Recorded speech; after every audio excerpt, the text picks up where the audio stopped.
সামনে September October মাসে দুর্ভিক্ষ হয় কিনা এটা এখন মানুষের মনে মনে।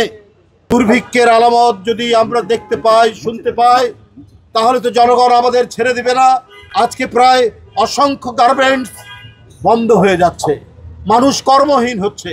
মানুষ যদি খাবার কিনতে না পারে তাহলে কিন্তু দুর্ভিক্ষের আলামত তৈরি হবে, এবং এই আলামত তৈরি হলে কেউই কিন্তু রেহাই পাবে না, আর হাততালি দেবে ওই পতিত ফ্যাসিস্টরা।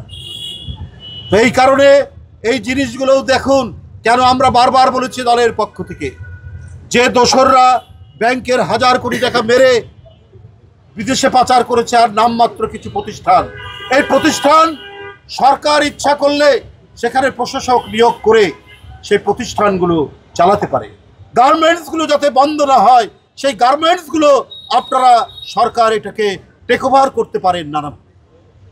দোসরদেরকে তারা যদি থেকে থাকে তাদের বিচার করুন, কিন্তু কোনো যেখানে শ্রম ঘন যে প্রতিষ্ঠান, যে কলকারখানা, সেটা যেন বন্ধ না হয়। কারণ অর্থনীতির কঠিন করুণ অবস্থা, এটা শুধু মুখের কথা নয়।